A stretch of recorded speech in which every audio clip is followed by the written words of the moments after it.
මේ වීඩියෝ එකෙන් අද අපි ඔයාලට අරගෙන ආවේ අපේ ගම්වල ඉස්සර ඉඳන්ම හදන රසම රස කෑමක්.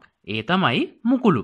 ඉතින් ඒ වගේම තාමත් ඔයාලා අපේ YouTube channel එක subscribe කරලා නැත්නම් දැන්මම පහළ තියෙන subscribe button එක ඔබලා ඊට එහා පැත්තේ තියෙන bell icon එක ඔබන්නත් අමතක කරන්න එපා.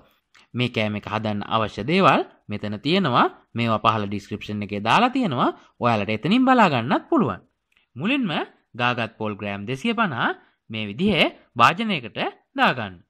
මේ විදිහට මිරිකනකොට කිරි ගතිය නැත්තම් මෙයට වතුර ස්වල්පයක් එකතු කරන්න. ඊළඟට පාන් පිටි ග්‍රෑම් 250ක් මෙයට එකතු කරන්න. ඊළඟට පාන් පිටි ග්‍රෑම් 250ක් මෙයට එකතු කරන්න. එකතු කරලා අතින් හොඳින් අනා ගන්න.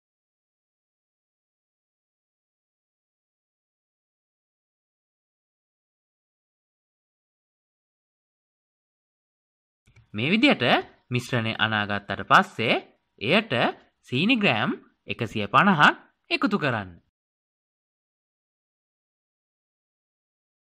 එකතු කරලා හොඳින් අනා ගන්න.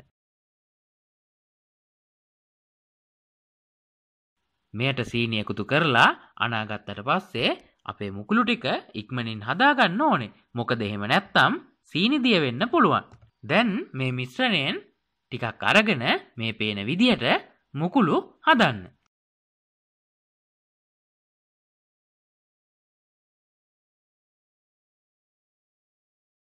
ඉතින් ඒ වගේම තාමත් ඔයාලා අපේ YouTube channel එක subscribe කරලා නැත්නම් දැන්මම පහළ තියෙන subscribe button එක ඔබලා ඊට එහා පැත්තේ තියෙන bell icon එක ඔබන්නත් අමතක කරන්න එපා.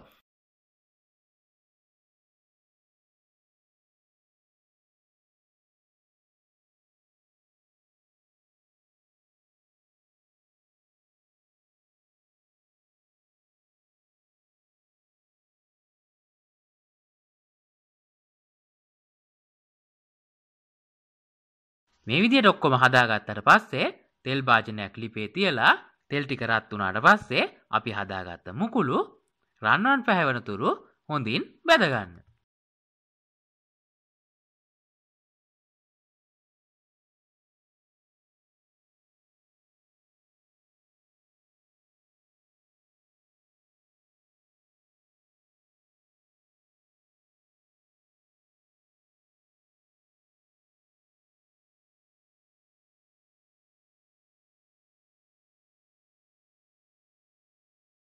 ඔන්න දැන් අපි මුකුළු හදලා ඉවරයි. ඔයාලත් මේ විදිහට මුකුළු හදලම කාලා බලන්නකො කොහොමද රස කියලා. ඉතින් ඒ වගේම වීඩියෝ එක පිළිබඳ ඔයාලගේ අදහස් අනිවාර්යෙන්ම පහලින් කමෙන්ට් එකක් දාන්න. වීඩියෝ එක හොඳයි කියලා හිතෙනවා නම් යාළුවන්ට බලන්න ෂෙයා කරන්නත් අමතක කරන්න එපා.